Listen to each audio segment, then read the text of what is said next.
Desde que um mês e quase 2 meses atrás, a gente começou falando a respeito de cada cômodo da casa.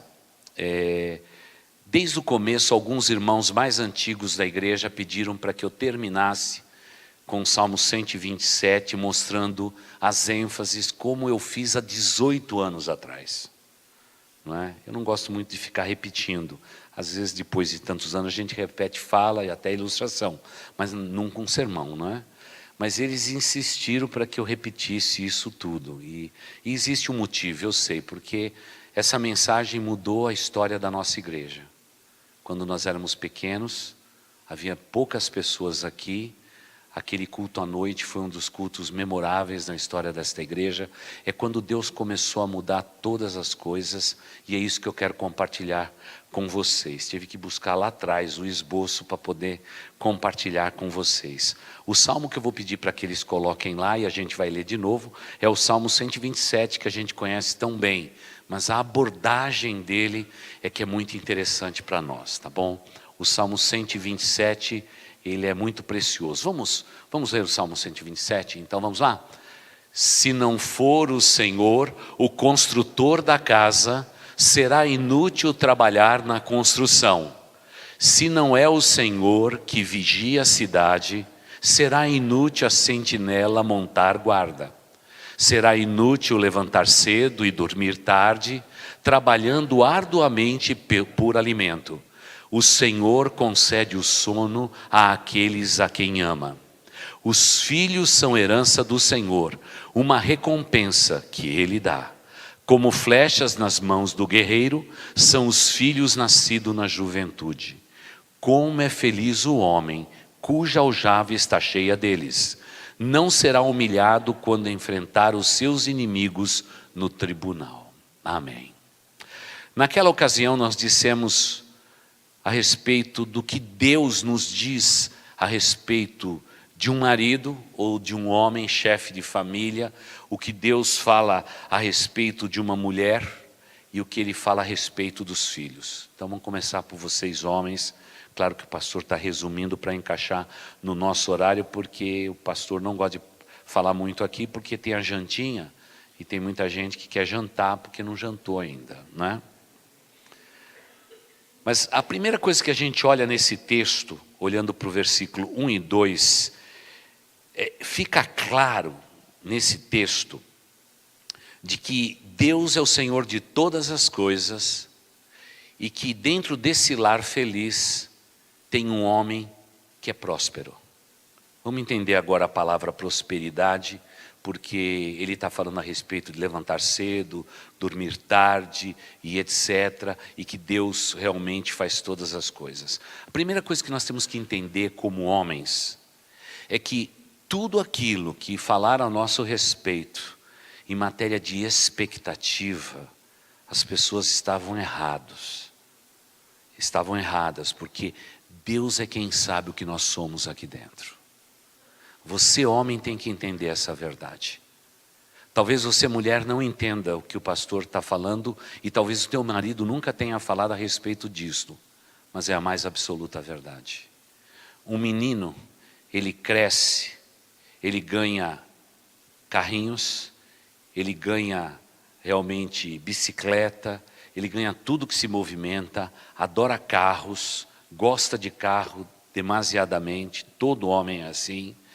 E tudo isso acontece porque desde a sua tenridade ele foi incentivado a isto. E é uma bênção, todos os pais devem incentivar. Mas o que mais fere o coração do homem são as palavras que são ditas a respeito dele. E eu não sei o jeito que você foi criado, a maneira com que o teu pai verbalizou verdades a teu respeito, a maneira com que tua mãe tratou você, a maneira com que os seus tios, os parentes que viviam na mesma casa, no mesmo quintal, te trataram. Mas geralmente o diabo é muito astuto. Ele sabe que o homem que honra a Deus, esse será abençoado. Ele sabe da nossa potencialidade. E é por isso que, infelizmente, estamos sujeitos a sermos aviltados moralmente, fisicamente, sexualmente, como homens, principalmente na tenridade. Se a sociedade entendesse que um homem, para ser completo, ele tem que chegar ileso até os 12 anos de idade, o mundo seria transformado. Mas infelizmente na nossa tenridade é que nós sofremos emocionalmente os maiores fracassos da nossa vida. Você imagina, por exemplo, um pai dizendo: mas você tinha que ser igual ao seu irmão, inteligente, que vai bem na escola. Você é uma pessoa imprestável. Você não tem o menor valor. Você não serve para nada. Você é uma pessoa sem iniciativa. Muitos de nós, na nossa infância, fomos tratados desse jeito. Na escola, fomos até espancados. Fomos até odiados. Só que quando a gente cresce, a gente se casa, parece que até mesmo a igreja exige um padrão bem alto para nós. Mas a igreja não tem a capacidade de tratar da vida emocional de cada um de nós. Ela diz o ideal, mas não trata do real, porque todos nós somos humanos. E a coisa se complica quando se casa com uma mulher. É verdade, fica mais complicado, porque são duas histórias que se juntam, maneiras diferentes de ser criado, e de novo o homem começa a ser pressionado do mesmo jeito que ele foi no tempo todo. É por isso que muitos homens desligam, se aborrecem, zangam-se, e até mesmo se tornam pessoas iradas depois do casamento. Então vamos começar pelo lado certo agora da história. Você, meu irmão em Cristo, tente admitir se você foi aviltado, magoado, ferido, maltratado, se pessoas falaram, pessoas íntimas e até queridas, falaram contra a tua humanidade, ao teu sentimento emocional, a tudo aquilo que você é por dentro, que só Deus, que esquadrinha o nosso coração e a nossa mente, sabe todas as dores e a pressão que nós sofremos dentro de uma família. Principalmente vocês que têm famílias numerosas, quando a comparação é maior entre os filhos, entre os ideais e aqueles que não chegam a um ponto ou no padrão que os pais queriam. Aqueles que têm mais idade como eu, a gente foi muito exigido. O padrão era muito alto para a gente poder responder às necessidades de um pai e de uma mãe. Quantas dessas coisas nos feriram? Mas eu estou aqui hoje para lembrar a cada um de vocês, homens, que Deus diz que você será abençoado sobre a face da terra. Talvez o teu pai terreno nunca tenha dito isso a você, mas o teu pai celestial continua dizendo hoje: eu sei os planos que eu tenho para você. É planos de fazê-lo prosperar. É plano de te abençoar e de nunca lhe fazer mal algum. Eu tenho um plano de paz, de esperança e de futuro para você, como ele falou pela boca do profeta Jeremias, capítulo 29, 11. E é por isso que nós temos que tomar uma decisão saudável na nossa vida, que aquilo que tentaram colocar na nossa vida e nos impor, nem sempre e jamais, eu acredito, é o que Deus pensa a nosso respeito. Deus sabe o que pensa, Ele tem pensado a nosso respeito. E é por isso que você, homem, tem que fazer uma pausa na sua vida e ver se as pessoas não passaram o limite a teu respeito. Que excederam na disciplina, nas surras, no espancamento, na verbalização de palavras difíceis. Nós temos que parar e dar uma pensadinha nisto. Porque muitas vezes nós estamos trazendo para dentro do casamento exatamente tudo aquilo que a gente recebeu. E a gente só pode dar o que a gente recebeu. Mas eu quero dizer que você tem um Pai Celestial que tem te dado muito e quer te dar muito mais. Você tem que ficar com o que Deus está dizendo para você. O que Deus promete na sua palavra, como acabamos de cantar, traga à sua memória aquilo que te dá esperança, a esperança do seu Deus para com a sua vida. E não podemos reclamar da vida não, cada um de nós fomos criados de uma maneira. Eu também fui criado de uma maneira muito dura, a vida não era nada fácil, quando eu era uma criança, os padrões de exigências eram muito, os pais tinham horror de que a gente se perdesse, a gente apanhava muito, e quanto mais peralta, mais sapeca você apanhava mais, eu apanhei muito na minha vida. Tenho cicatrizes em tudo quanto é canto, porque aprontava demais, caía, se machucava, ia para o pronto-socorro o tempo todo, e levei ponto em tudo quanto é canto. Eu nem culpo meu pai de ter batido em mim, porque alguém tinha que me parar mesmo. Mas quantas vezes um pai e uma mãe, eles não somente dizem palavras, muitas vezes eles não dizem palavra alguma. Não existe nenhum elogio na boca deles. Você que foi criado a tua infância toda sem o menor elogio, mesmo quando você acertava, não havia ninguém para te elogiar. Isso marca a nossa vida. Isso marca a nossa vida. Mas Deus está dizendo no Salmo 127, você vai ser abençoado e próspero, porque esse é o desejo que eu tenho a respeito de você. Mesmo que muitas vezes a infância, a nossa juventude, pessoas tenham pesado na nossa vida. O mesmo vale para você, minha irmã. O mesmo vale para você. Quantas e quantas vezes você foi deixada de lado? Quantas vezes você não tinha coragem de levantar a sua mão na sala de aula? Porque no íntimo do seu coração você dizia, ninguém dá valor à minha opinião. Mas Deus está dizendo o seguinte nesse texto, mulher, você será frutífera. A palavra frutífera não significa que a mulher apenas vai gerar. Diz respeito que tudo que ela colocar as mãos para fazer vai ser abençoado por Deus. Isso é frutificar no tempo bíblico. Isso é o que Deus pensa a teu respeito. Mesmo que a carga emocional que você tenha trazido na sua vida seja talvez negativa. Tem um momento em que a gente tem que parar e pensar sério nas emoções. Mas muitas vezes nós estamos simplesmente sublimando. Somos preteridos, abandonados, somos deixados de lado e a gente simplesmente engole duro e vai vivendo a vida.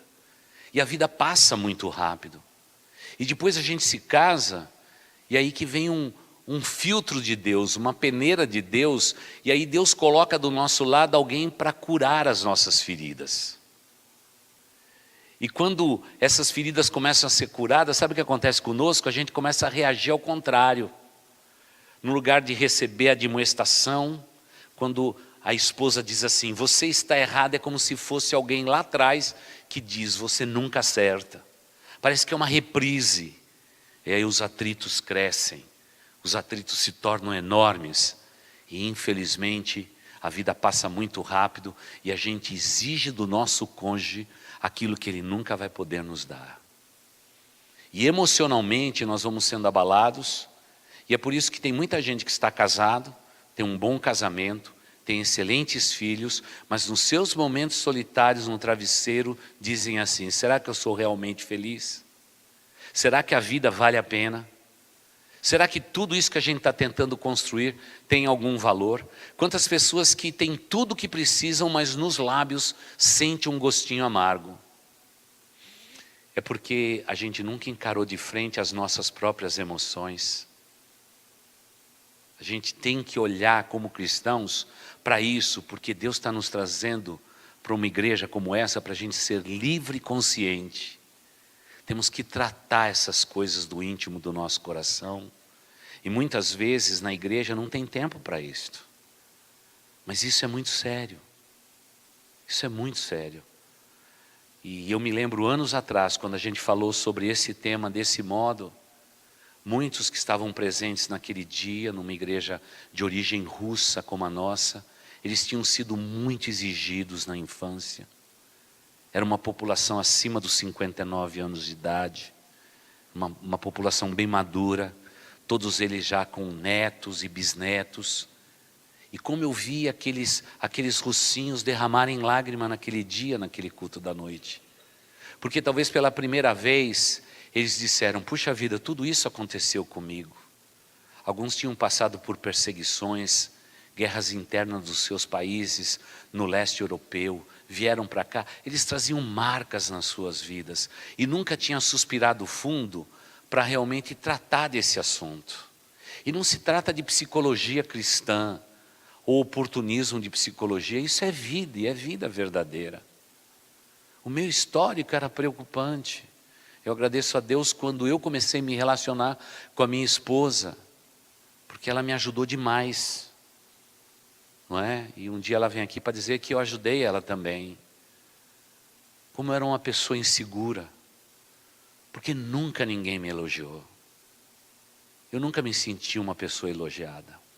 Eu era muito criticado, e por isso que eu exigia tanto de mim mesmo, e exigia tanto dos outros, porque eu tinha sido muito criticado o tempo todo.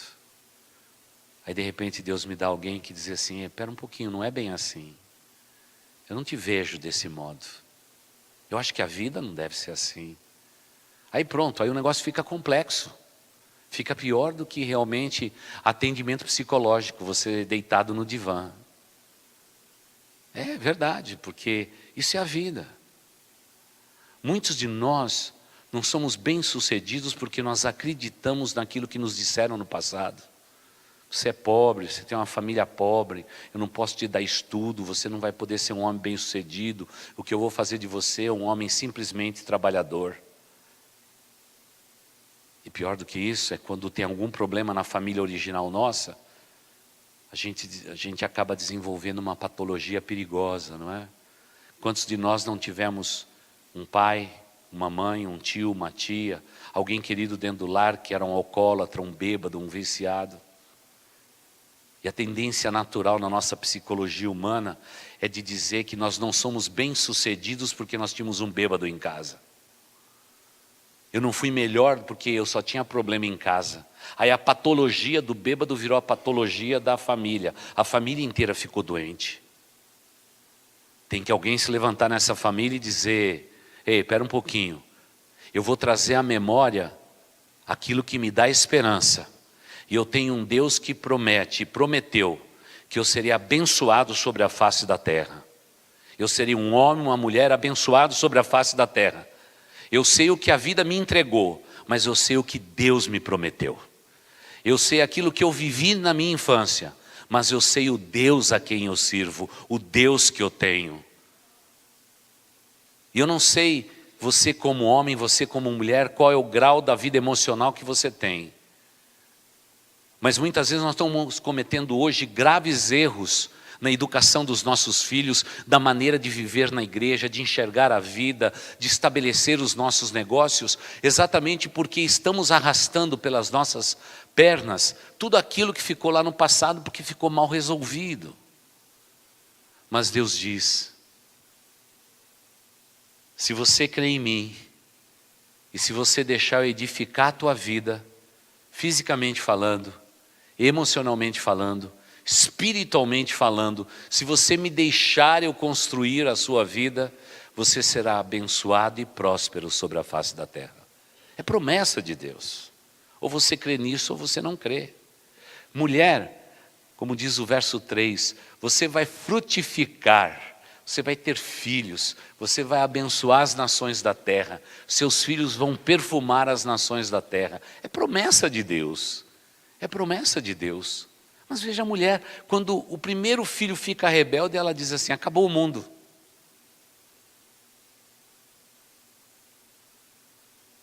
Já viu uma mãe que pega uma revista pornográfica debaixo do colchão do filho?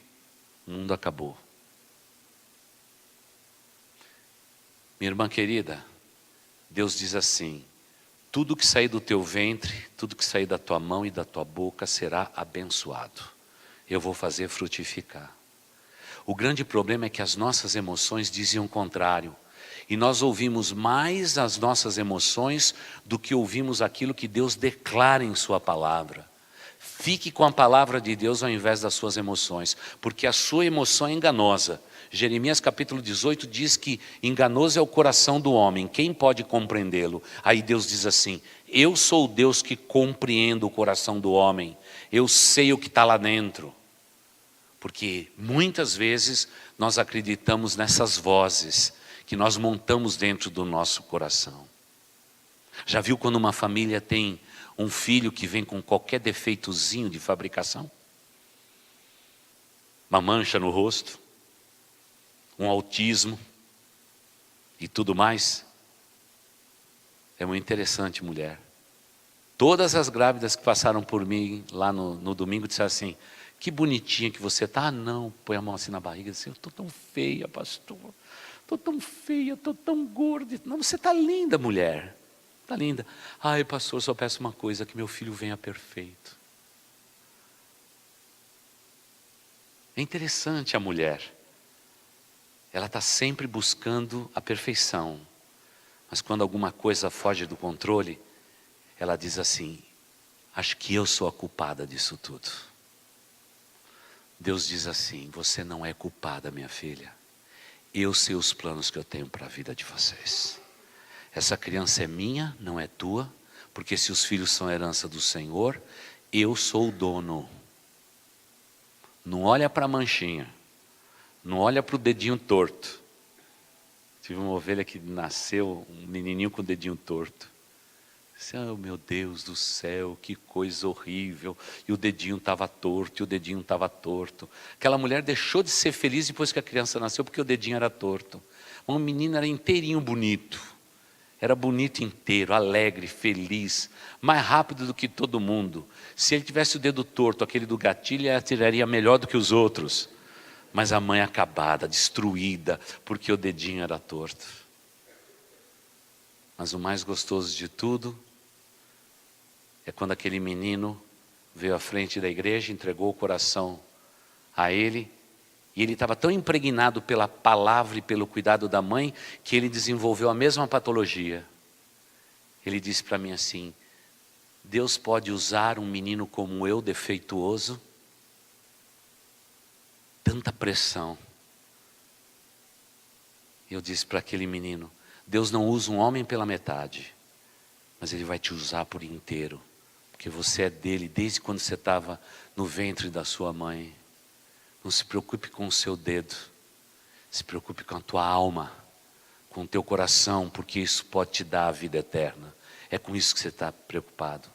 Mas nós nos preocupamos, nós fazemos um showcase a respeito da nossa vida e descobrimos que nada disso tem valor diante da palavra do nosso Deus, que é palavra de bênção para a minha vida como homem, palavra de bênção para a vida da minha esposa, palavra de bênção sobre a vida dos meus filhos e dos meus netos. É promessa de Deus. E se alguma coisa fugir do controle, a gente diz assim: Senhor Deus, alguma coisa o Senhor percebeu que fugiu do controle. Mas eu amo o pacote inteiro, porque tudo que vem do Senhor é bom. É bom. E quando a gente vê isso tudo, a gente percebe que o homem é abençoado e próspero, e a mulher sempre será frutífera. Por favor, não deixe minguar os frutos da tua vida por causa de coisa que você colocou na sua cabeça, não é? Já viu mulher ciumenta de um marido bonito? Está sempre vigiando, né? Está sempre vigiando, que desespero, emocionalmente é assim. Mas quando você vai olhar para o coração dela, você descobre que ela sofreu muito em algum tempo da vida e nunca tratou daquilo. E é por isso que vai sempre derramando ciúme por todo lugar. Aí não adianta o pastor falar que os ciúmes não vêm de Deus. Ela diz: veio de Deus, não é? Eu estou lutando por aquilo que é meu. Como nós somos pequenos, e nós nos esquecemos que acima da nossa cabeça existe um Deus que é todo poderoso. Você é o que você é, e Deus te criou assim para a tua glória. Pastor, eu queria ser mais alto. Fica na tua, meu irmão. Pastor, eu gostaria de ter um cabelo diferente, não é? Minha irmã, fica quieta do que você está falando. Fica quieta. Aquele Deus Todo-Poderoso não errou a teu respeito. porque esse Deus não erra, Ele não muda e Ele nunca mudará. Ele é Deus perfeito em todos os caminhos. Eu devia ter nascido no outro lar porque eu seria mais feliz. Como diz o antigo, bate na tua boca. Você tinha que nascer ali mesmo. Era ali, porque alguém nesse lar tem que ser coluna de Deus e abençoar aquela família. Se nas gerações passadas eles não foram abençoados, agora eles vão ser abençoados. Porque aquela mulher e aquele homem vai se colocar naquele lugar onde Deus me colocou. É aqui. Esse é o lugar da bênção e eu não vou abrir mão disto. Quantos medos. Quantas vezes nós temos falência múltipla emocional. O medo nos congela. Qualquer desafio se torna alguma coisa intransponível. E Deus diz assim: eu sou o Senhor dos mais altos montes, de tudo aquilo que é intransponível. Não existe nada impossível para mim. Creia nas minhas promessas. Eu tenho nas minhas asas a cura que você precisa e tudo que você mais necessita. Não discuta com Deus a respeito disto. Você tem que dizer: Senhor Deus, eu te agradeço. Eu te louvo, porque de uma maneira assombrosa o Senhor me criou. É assombro de Deus, é maravilha de Deus a maneira com que você foi criado. Com acertos e com erros. Ele nos criou assim. Nos erros Ele nos conduz para o caminho reto. E nos acertos Ele merece o nosso louvor e a nossa adoração. Esse é o nosso Deus. É Deus verdadeiro. É Deus que salvou a gente por inteiro. Não é só o meu ser espiritual que foi salvo no dia que eu levantei a mão. A obra de Deus é completa. Ele toca no nosso corpo, Ele toca na nossa emoção. Ele toca na nossa alma pelo seu Espírito poderoso. Nós temos que crer nisso. Porque nós somos o povo do que cremos no sobrenatural. E não precisamos ficar discutindo com o Senhor o que Ele fez ou o que Ele deixou de fazer. Mas nós temos que dizer: Senhor Deus, louvado seja o Senhor. Tu és um grande e poderoso Deus. Tu és digno de todos os caminhos por onde eu tenho andado. O Senhor tem aplanado os meus caminhos. E é por isso que esse Salmo 127 diz assim: esse homem vai ser próspero e abençoado. Essa mulher vai ser frutífera. Vai ser frutífera. Tudo que colocar as mãos vai dar certo. Até aquela receita que você viu no MasterChef e que você não anotou. Pode fazer que vai dar certo. Não é? Se faltar alguma coisa, o bolo vai ficar murcho, mas você vai dizer: agora eu já sei o que é que ficou faltando. Não é? Sabe por quê? Porque o nosso Deus tem nos dado capacidade, inteligência, e muitas vezes nós subestimamos e sabotamos a nós mesmos. Quantas vezes eu sabotei eu mesmo? E eu sou sabotador de mim mesmo. Quantas vezes eu tinha que falar, eu me calei. Quantas vezes eu sabia, mas eu me fiz realmente de inculto. Quantas vezes eu sabotei o plano que Deus tinha para a minha vida. Eu tentei dar o jeito meu, eu tentei corrigir a rota, eu tentei fazer do meu jeito. Aí eu sabotei tudo. Porque é Deus quem opera a nós, tanto querer quanto efetuar segundo a sua bondade e o poder de Cristo que habita em nós, irmãos. Muitas e muitas vezes somos nós que frustramos os planos que sempre foram de Deus. E aí a gente fica mais frustrado. Como ficamos frustrados? Já viu alguém aqui que está aqui, que o filho é adulto e não está na igreja? A pessoa nem dorme. Dizendo: pastor, meus filhos estão longe de Deus. Eu digo sempre a mesma coisa. Foram consagrados a Deus quando estavam no teu barrigão, mulher? Foram. Foram consagrados no altar do Altíssimo? Foram. Fica tranquilo. Ele está dando uma voltinha por aí. Mas fica tranquilo. Que daqui a pouco vai receber uma rasteira. Aí vai aprender que Deus é Deus Todo-Poderoso. E vai voltar para o lugar de onde nunca tinha saído. Porque aquilo que é consagrado a Deus está nas mãos de Deus. Está nas mãos de Deus. E eu sei que a atitude, a vontade de um homem, um livre-arbítrio, às vezes leva ele bem longe de Deus. Mas fica tranquilo, porque ele vai voltar, ele vai voltar, ela vai voltar, ele vai voltar para o caminho do Senhor, vai voltar, porque foi consagrado a Deus. Essa é a nossa fé, essa é a nossa convicção. Porque alguém nessa família tem que estar inteiro, alguém nessa família tem que ser bem sadio no que diz respeito às promessas de Deus. Porque se a gente se esquecer, todos nós, a família inteira fracassa. Família inteira fracassa. E essa é a maior preocupação nos dias atuais. Porque o fracasso de um abala uma família inteira. Já viu uma mulher que perdeu o emprego e tinha um bom emprego? Tinha um bom emprego, era sustento, era arrimo da casa, ajudava em tudo, etc. Perdeu o emprego. Parece que é um efeito dominó, todo mundo fica abatido. Todo mundo fica abatido. Começa desde o marido, passa pelos filhos, até o peixinho no aquário, até o cachorrinho já fica abatido e fica com estresse. Fica com estresse. Porque alguma coisa aconteceu aqui. Irmãos, nós temos que entender que alguém pode colocar uma arma no nosso peito, mas quem determina a vida é o nosso Deus. E se talvez a tua luta ainda não terminou, Deus tem um motivo para te explicar os caminhos que você deve seguir. Mas você tem que trazer à memória, como cantamos, aquilo que nos dá esperança. Eu sei que esse texto diz, a família vai ser feliz. Então eu tenho que perguntar, sua família é feliz? Aí diz assim, médio, pastor. Então acaba com essa palavra médio. Porque qual que é o padrão? Quem te ensinou o padrão de felicidade? A Bíblia diz que se você tiver um teto para estar, se tiver com que se vestir, com quem comer, você é feliz e abençoado sobre a face da terra. Não, pastor, eu tenho mais do que isso. Tem mais? Então você já está nos extras de Deus. Pastor, eu queria só os extras de Deus daqui para frente, não é? Se for plano de Deus, se for recheado de extras, você pode até morar dentro do extra supermercado. Não tem problema. Não é? Eu acho legal quem trabalha no extra. Tem tudo, mas não tem nada. Os caixas recolhem dinheiro. Quando termina o expediente, ficam pobres. O vendedor vende tudo, está perto da TV de plasma e tudo mais. Terminou o expediente, ele volta para a televisão que tem que mexer ainda com o dedo do pé, ainda com seletor, aquela TV branco e preto. Tem tudo e não tem nada, mas meus irmãos, o nosso Deus diz assim, eu sei passar por lutas, passei já necessidade, já tive fartura, já passei por necessidade, mas uma coisa eu tenho certeza, esse Deus é um Deus de toda a bênção.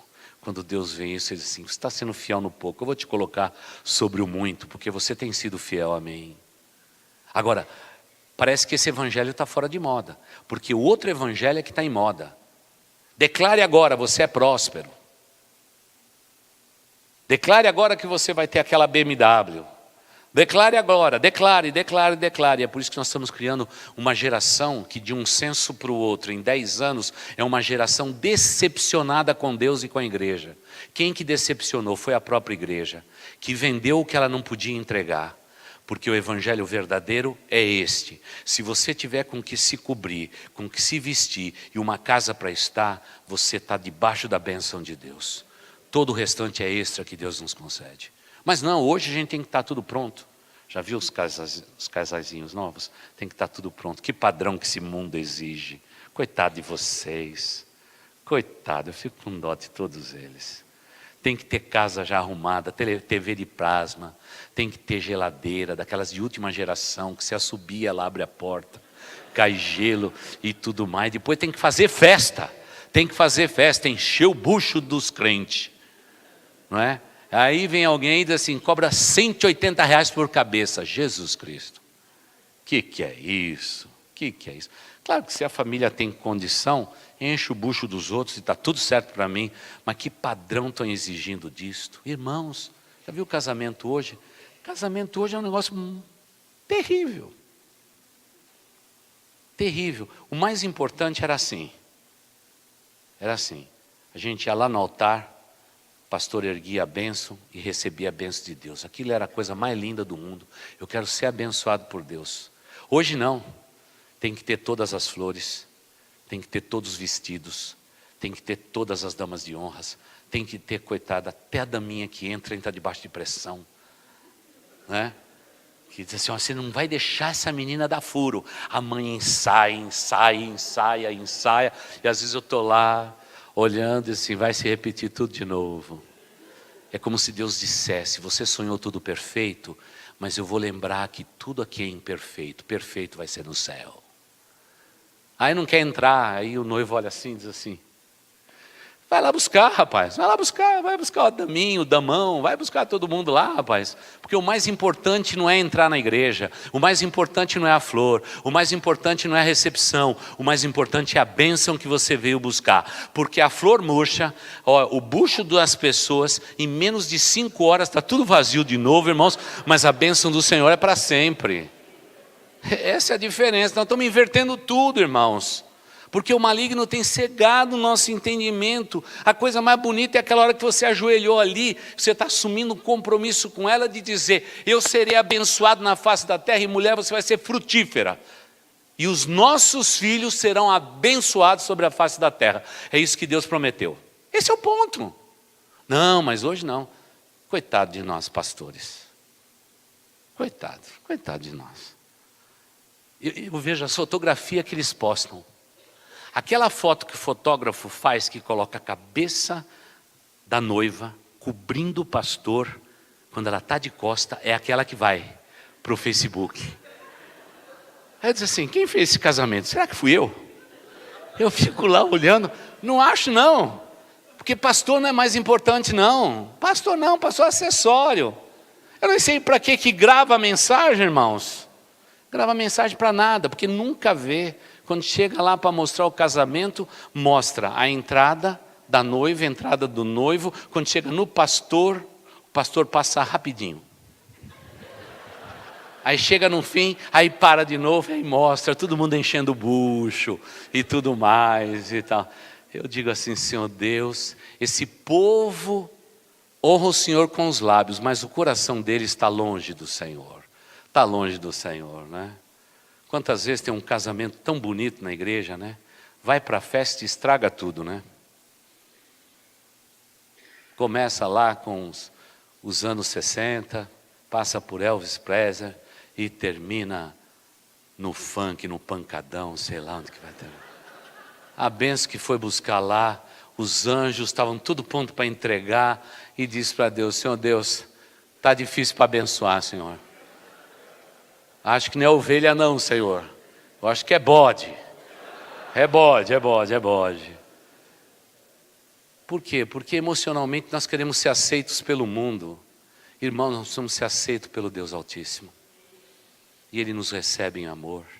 Ele quer tratar conosco em toda a profusão do nosso ser, tudo que somos, minhas limitações, as minhas virtudes. Ele quer trabalhar com tudo. Se a gente ouvisse o sussurro do Espírito Santo de Deus, se fôssemos guiados pelos nossos olhos através da palavra santa de Deus, como nós seríamos pessoas sadias, pessoas realmente equilibradas, pessoas sábias, pessoas realmente que saibam decidir.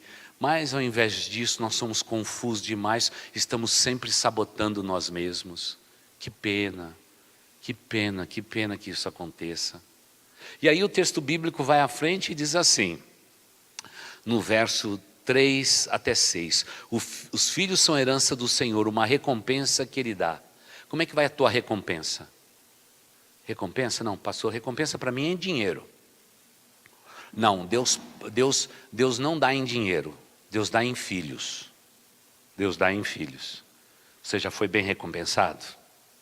Porque, irmãos, você olhar para aqueles bichinhos que Deus dá, perfeitinho, que tem a nossa cara, nosso gênio, nosso DNA, você olhar para aqueles bichinhos e dizer: eu quero outra recompensa, Deus diz assim: essa é a recompensa que eu te dou. Eu te dei o poder de você comigo criar vida. Essa é a maior bênção que eu te concedo. Aquela criança é a prova que eu existo e que eu sou Deus perfeito. E se sair com qualquer defeito de fabricação, fica tranquilo, é de Deus do mesmo jeito. É o que Deus está dizendo aqui. Essa é a recompensa nossa. Tem muita gente que diz assim: pastor, ainda aguarda a minha recompensa. Quando eu chegar nos céus eu vou receber uma coroa. Irmão, você vai receber uma coroa temporária, filho. Porque você vai receber a coroa, quando Jesus entrar no recinto, você vai arrancar a coroa e colocar aos pés dele. Aquilo que era teu, nem aquilo vai ser teu. Porque Deus não divide a sua glória com ninguém. A glória é só dele. Que recompensa futura, irmãos? A recompensa Deus já deu. Você tem filhos, você tem netos, Deus já está enchendo tua vida de bênçãos. eu já estou compensado, eu já estou repleto de bênção, vou carregar no colo, vou carregar para a vida, porque é bênção de Deus. Mas pastor, eu tenho lá uma bencinha, uma recompensazinha, pastor, que está dando trabalho. Fica tranquilo que não é teu. Chega para o pai, autor da ideia, e diz: Deus Altíssimo, está dando trabalho aqui. Eu estou precisando da tua intervenção. Eu estou cuidando, mas acho que não fui um bom mordomo. O Senhor me dá uma mão e deixa que eu cuido. E deixa que Deus vai cuidar dele. Deus vai cuidar dela. Porque os filhos não são teus. Os filhos são herança do Senhor. Uma recompensa que Deus dá. E herança é um negócio meio complicado aqui, né? Porque a gente só pode resgatar a herança se Deus morrer. Agora eu pergunto para você, Deus morre? Então continua cuidando. Até quando, pastor? Enquanto tiver um fôlego na tua vida, você vai continuar cuidando das recompensas que Deus te deu. Todas elas verbalizadas, todas elas colocado numa pessoa, seu filho. Fica tranquilo. Mas ele diz que os nossos filhos serão abençoados. E aí, pronto. Quando nossos filhos não são abençoados do jeito que a gente acha que deveria ser, o que fazemos nós? A gente diz assim: onde foi que eu errei? Onde foi que eu errei? Pai e mãe é um bichinho complexo, que gera bichinho complexo. E a vida fica complexa demais.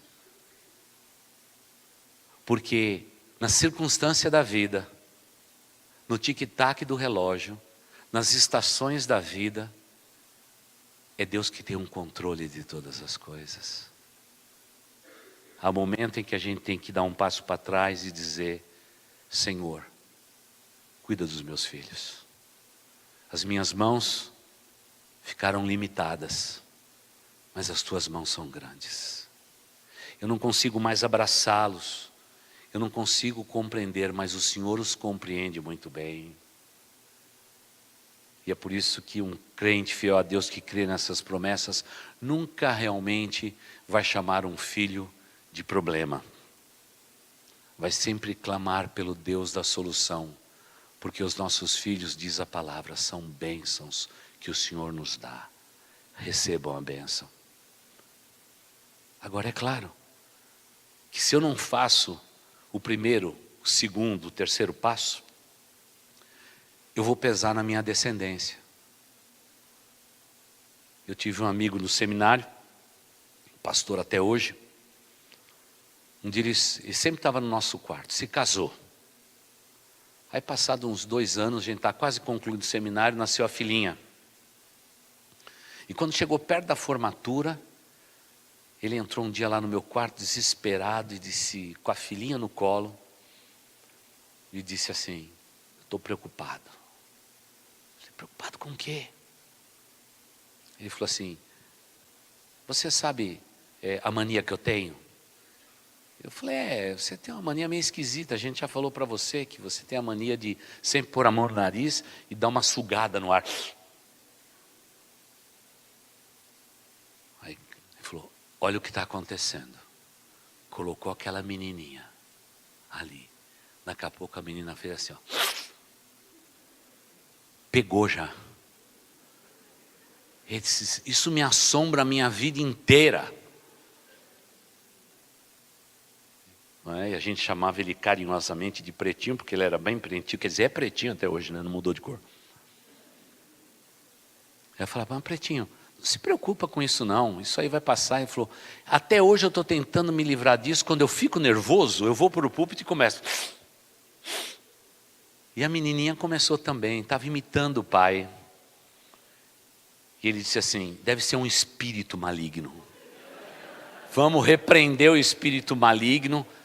E a gente tinha uma reunião no quarto, que era uma reunião do poder. Ele falou assim: você ora aí, repreende esse espírito maligno e tudo mais. A gente percebe que a patologia de uma emoção é um problema muito complexo.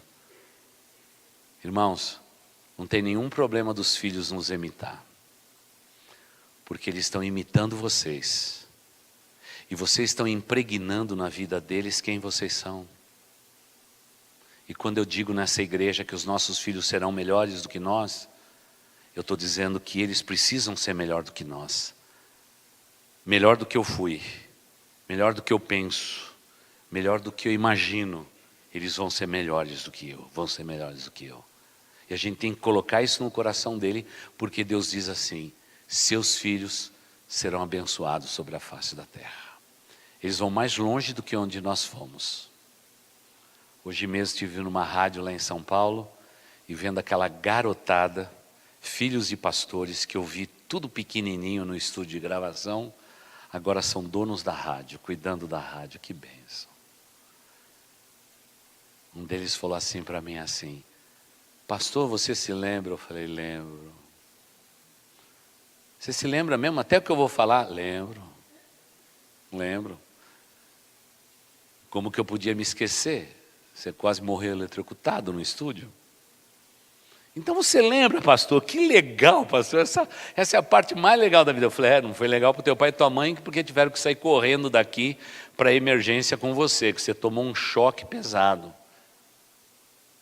Eu falei assim: ficou um lábio torto, um dente caído, como é que ficou? Ele falou: não, ficou tudo perfeito. Eu falei: pois é, eu e teu pai já falecido, nós lutamos por tudo isso, e agora tudo está na sua mão. Vocês vão fazer mais do que nós fizemos, para a glória dele, para a glória dele. E eu não tenho dúvida que os meus filhos serão bênçãos. Se você tem dúvida que os seus filhos são bênçãos, é porque você está sabotando os seus filhos. Se você olha para esse texto e diz assim: meu marido precisava ser melhor, você está sabotando o teu marido. Porque seu marido foi feito na medida para você. Ele foi selecionado para ser seu marido. Não, pastor, é que eu, quando era jovem, eu fiquei meia boba e casei com ele mesmo, pastor. Fiquei meio alucinado e casei com ele. Não. Não. O nosso Deus é reto em todos os seus caminhos. Deus sabe da união de você. Talvez até um dia você já olhou para ele ou para ela e disse assim: vamos acabar com esse negócio. Você não tem essa autoridade. Deus não te dá essa autoridade. Aquilo que Deus uniu no altar dele, que não separe o homem. Que nem a humanidade do homem, nem a sabotagem do homem separa, porque esse cara aí, minha irmã, é plano de Deus. Mas pastor, de vez em quando eu fico brava. Fica brava, minha irmã. Tá bom? Pega uma toalha, morde a toalha. Tá bom? Quando tiver vontade de torcer o pescoço dele, torce a coxa. Torce, na verdade, o edredom. Mas deixa ele no lugar, porque ele foi feito de medida por você. Ah, pastor, eu queria ter uma outra mulher, pastor, uma mulher mais tranquila, mais leve, mais light, que não pedisse tanta coisa para mim, meu irmão. Fecha a boca, porque foi feito por medidinha para você. Sem essa baixinha, você estava numa canoa furada, meu irmão. Você não ia ser o que você é Deus quem criou essa baixinha para você, e o teu casamento é para a glória dele. E o que sair do seu ventre é para a glória dele. E tudo que você respirar ao ar é para a glória dele, ponto final. Mas pastor, às vezes parece que não funciona. Olha, nosso Deus é o Deus especialista em coisa quebrada. Nosso Deus é especialista em coisa quebrada. O que tinha de gente quebrada no Velho Testamento, que Deus deu um jeito. O que tinha de gente quebrada que não funcionava direito no Novo Testamento, irmãos, Deus deu jeito para tudo. Deu jeito para tudo, irmãos. Eu fico às vezes preocupado. Quando eu vejo a Bíblia, eu digo assim: a Bíblia é um retrato do jornal que vai sair amanhã. Tudo certinho. Não é? Pode pegar aí uma família aí. Pega uma família aí. Vamos pegar a família, de Abraão. Abraão. Abraão era um cara sortudo. Tinha tudo o que precisava. Uma mulher bonita. Uma mulher, não é? Uma mulher que já tinha 60 e tantos anos. O rei cobiçou ela. Tão linda que era aquela mulher. Todo mundo dizia assim: Abraão, você caiu, você acertou na loteria. Eu queria ser igual a Abraão. Quando chegou na frente do rei, disse assim: minha irmã, Você, a partir de agora, você é minha irmã. O que é isso? Eu sou tua esposa, não fica com minha irmã. Porque nós vamos chegar nesse reino, o cara vai olhar para você, vai achar você bonita, vai me matar para ficar com você. É o que fazem esses povos aí. Se passe com minha irmã e minha vida vai ser poupada. Você quer Abraão para você? Sabotador.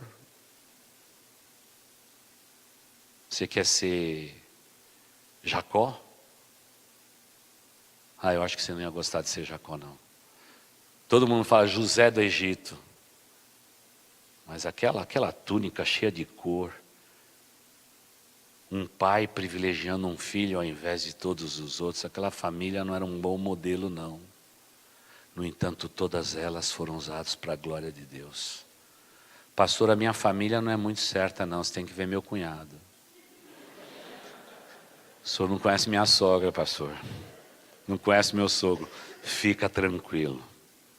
Porque no passado todo mundo teve sogro e sogra e conseguiram sobreviver. Você vai sobreviver também. Porque tudo é para a glória dele. Irmãos, desde o Éden, todos nós temos defeito de fabricação. E a nossa maior virtude é depender de Deus e confiar nas suas promessas. Porque se não for isto, não haverá bênçãos para nós. E é por isso que Deus diz que tudo pode passar, mas o que não vai passar? É a palavra de Deus. Tem muita gente que diz, lá no céu não vai ter a Bíblia. Claro, não vai ter a Bíblia do jeito que a gente conhece. Mas a palavra que Deus disse na nossa Bíblia vai perdurar por toda a eternidade. Porque isso é que é eterno e nunca vai poder ser sabotado.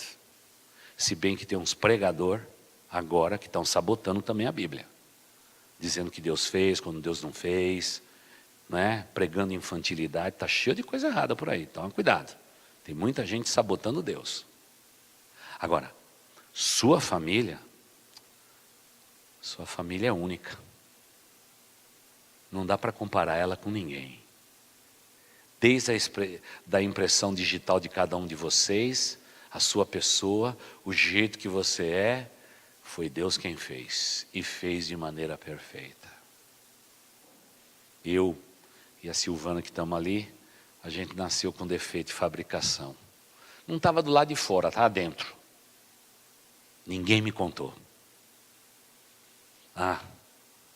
Quando o papai faleceu e enterramos ele, vem a palavra dos médicos. Quantos vocês são? 5. 2 são premiados. Vai fazer exame. Fomos fazer exame. Aí quando a moça já me entregou o exame, eu abri e não entendi nada do que estava lá. Estava com cadeado, selado, passado cola, abri tudo. Não entendi nada. Fui no médico, ele olhou, falou, bem-vindo. Você é um deles. Nasci com defeito de fabricação. Tem jeito. Os cistos estão espalhados pelos 2 rins, não tem como escapar. Mais cedo ou mais tarde a gente vai precisar de socorro, de ajuda do céu, da terra e do mar, de tudo. Marinha, Exército e Aeronáutica. Vamos precisar de todo mundo, não é?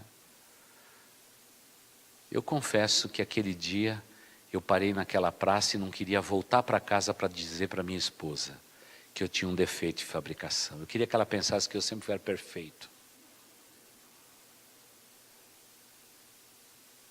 E sentado naquela praça eu tinha 2 escolhas a fazer. Eu ia idolatrar a doença e já começar a me preparar para morrer, já dar um atestado de óbito, porque ele disse assim, quando você passar de 50 anos de idade, meu filho, o negócio vai pegar. Passou de 60, vai ser pior ainda. Ele foi bem otimista. Então eu já fiz as contas e tal, já apressei um atestado de óbito para mim mesmo. Daqui 9 anos o negócio vai pegar. Não, eu peguei lá o exame. Peguei ele na mão e disse assim, Senhor Deus, isso aqui é o que os médicos estão dizendo. Mas quem tem a última palavra é o Senhor. Os médicos estão dizendo isso, mas a última palavra pertence ao Senhor. É isso que eu prego, é isso que eu creio. E, Senhor Deus, só me dá forças aí e me dá paciência. Porque eu sou tão agitado, ficar na cama não é o meu lugar. E eu tomei uma bela de uma decisão. Se a morte quiser vir me buscar, vai me procurar pelas ruas de São Paulo, eu vou dar trabalho para eles. Se a morte estava hoje me procurando, teve que pegar metrô, teve que andar a pé, teve que ir para o estacionamento, teve que sair correndo, teve que ir correndo. Eu dou trabalho para a morte, né? Se a morte vem com a foice dela, com aquele capuz todo bonito lá, para conversar comigo, vou dar trabalho, porque eu decidi que eu vou morrer quando Deus der a palavra final. Até lá eu vou continuar vivendo da melhor maneira possível. Claro que sou obediente com remédio, com medicamento, alimentação, eu faço o que eu posso. Mas, irmãos, eu tomei uma decisão, eu tomei a decisão para a vida. E às vezes é duro eu ser pastor. Sabe qual é o pior momento? É quando você tem uma doença de morte dentro de você, e tem alguém que está com uma doencinha de nada, e diz assim para mim assim, pastor, o senhor não sabe o que eu estou passando. Pastor, o senhor não sabe meu sofrimento. Eu falei, é verdade. Tudo que eu passo na minha vida é subnitrato de pó de nada. Porque as pessoas não têm dimensão de que desde que Deus me colocou no mundo, Ele me colocou com um propósito. E Ele está honrando tudo aquilo que Ele disse a meu respeito. Foi Ele quem me viu informe no ventre da minha mãe. Ele viu o defeito de fabricação e disse, é melhor assim. Porque o meu poder se aperfeiçoa na tua fraqueza. Você vai depender de mim e eu vou ser o seu Deus. O teu Deus para todas as horas, para todos os instantes da sua vida. Eu já fiz a minha escolha. Eu vou aproveitar cada momento da minha vida. Eu aproveito cada instante da minha vida. Como eu gosto de chegar em casa na hora do almoço e olhar para minha esposa. Como ela é bonita. Ela é preciosa. De vez em quando ela olha para mim e diz assim com os olhos dela, o que foi? Ela balança, ela tem uns olhinhos esticadinhos, mas ela levanta assim a sobrancelha dizendo, o que foi? Eu digo, não, eu te amo de qualquer jeito. Tão bonitinha. Irmãos, quando olho meus filhos, eu gosto de pegar na mão deles. Eu peguei na mão da minha filha e disse para ela assim, estou com saudades de pegar na tua mão. Ela falou assim, você vai dirigir assim, é perigoso, pai. Eu falei, então todo sinal me dá a mão. Para eu lembrar que você é a minha menininha. E isso nunca vai mudar. Aí eu quero aproveitar cada pedacinho da minha vida, cada instantezinho que Deus vai me dando. Porque eu já fiz a minha escolha. Eu vivia no mundo, não era de Deus, mas o dia que eu cheguei na igreja, eu conheci um grande Deus que me prometeu. Você, meu filho, você é bênção. Tua esposa é bênção. E o que sair de vocês é bênção. E eu vou abençoar vocês. E eu creio nessa bênção. Eu creio nessa bênção de Deus. É ela que não me deixa ficar temeroso a respeito do futuro. É ela que não me deixa nunca mais sabotar a mim mesmo. E eu posso dizer como as Escrituras nos ensinam. Satanás, eu sei em quem tenho crido. E eu sei que ele é poderoso para guardar o meu tesouro até o dia final. E se o dia final ainda não chegou, significa que a gente termina essa reunião, vamos comer essa jantinha e vamos abençoar o mundo que nós estamos aí. Agora aproveite cada instante. Sinta o sabor das coisas. Fique mais descalço. Brinque mais com as tuas crianças. Tome um café com quem você ama. Não se esqueça daquele chá com sabor. Vale a pena. Pode segurar uma criança no colo? Segure. Pastor, está ficando pesado. Segure. Porque vai chegar um tempo em que ele não vai querer mais o teu colo, ela também não mais vai querer seu colo. Ai, pastor, você não sabe o que é aquelas crianças dormindo no nosso meio. Fica tranquilo, que já já eles não vão querer mais dormir no seu meio.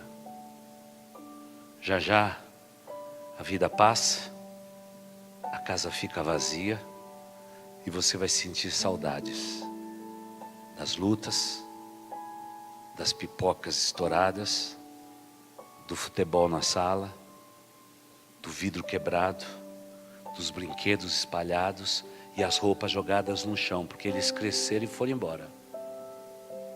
E aí você vai descobrir que muitas vezes você tinha que ter aproveitado cada momento que você tem. Por favor, aproveite. Essa é a mulher da tua vida, meu irmão? É a mulher da tua juventude?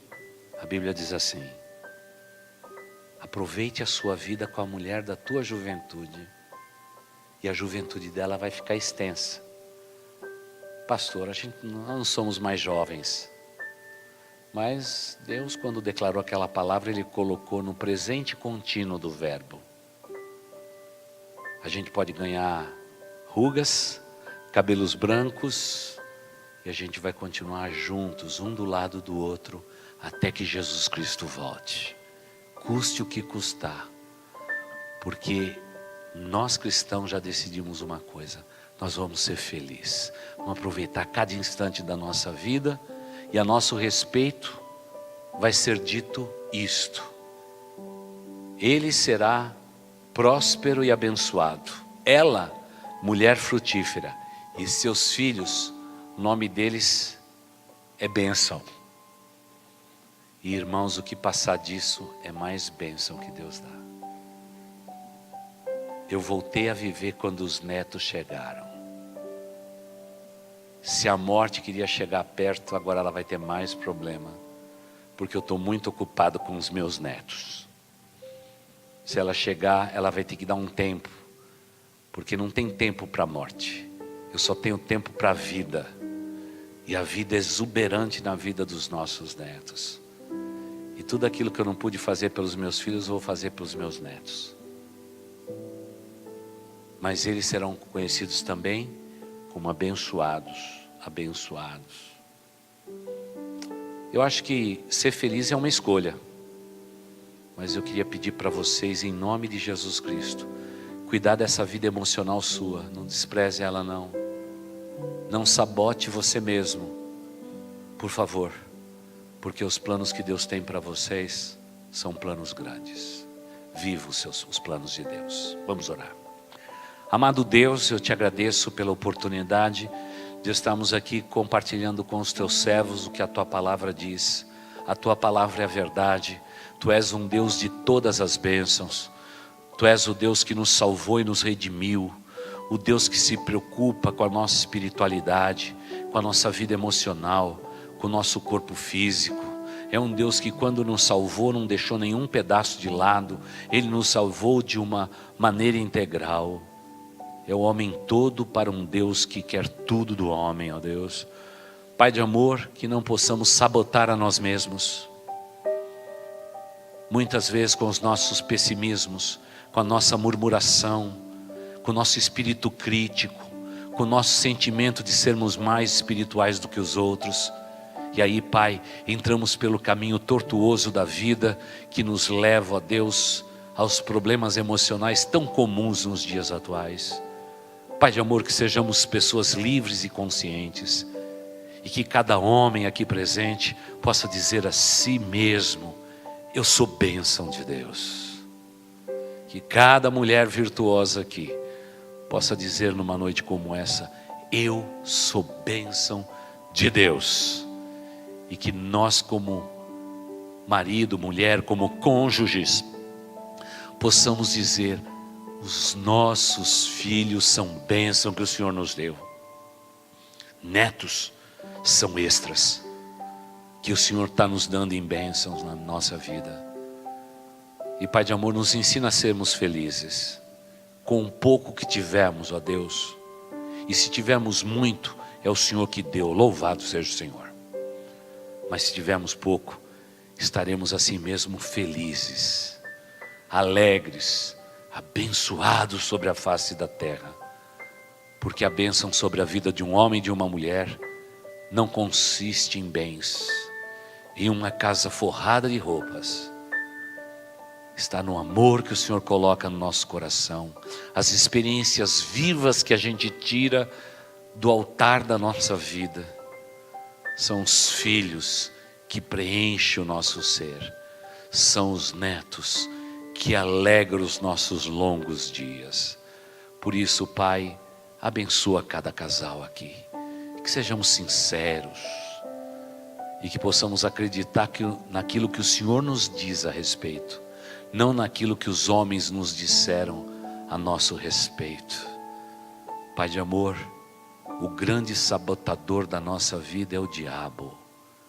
Pai de amor, nós queremos agora repreendê-lo na vida dos teus filhos, ó Deus, porque se o inimigo está tentando sabotar, Pai de amor, ele não tem essa autoridade, porque esse homem é teu, esta mulher é tua, os filhos que eles geraram são teus, e os netos que virão, todos para a tua glória, Deus. E eu sei o quanto que o diabo, o inimigo das nossas almas, é solitário com a terça parte dos anjos que caíram dos céus. Como o diabo é carente, e ele quer nos fazer carentes e solitários.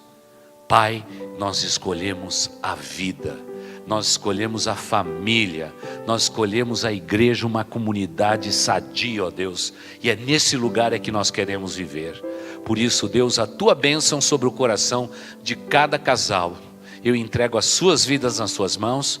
Pai de amor, eu peço a bênção do Senhor para os seus filhos, onde eles estiverem agora, não importa a idade, não importa se eles estejam perto ou longe do Senhor, ou o que eles estejam fazendo. Pai de amor, abençoa a vida dessas crianças, desses moços, dessas moças, desses homens, destas mulheres que são frutos do amor desse casal, para a tua glória, Deus. E Pai de amor, eu te peço que os netos cheguem para florir a vida deles, e a gente descobre que a vida renasce. Renasce, não importa a idade, porque tu és o Deus da novidade de vida, e tudo aquilo que procede do Senhor é bom, é perfeito, e é isso que nós queremos. Mais de ti, ó Deus, mais de ti na nossa família, na nossa descendência e em tudo aquilo que nós fizemos. Porque, Pai, nós já fizemos a nossa escolha. Nós queremos ser abençoados pelo Senhor. Abençoa, Deus, este povo que se chama pelo teu nome. E esta é a oração que fazemos em nome do Senhor Jesus. Amém e amém. Queridos irmãos, apanhe alguém que você não conhece aí, os visitantes que foram apresentados, pega pela mão, leva lá para a nossa cantina, para a nossa jantinha. Mas por favor, não fique empolgado esquecendo os seus filhos no ministério infantil, porque às vezes o estômago fala mais alto.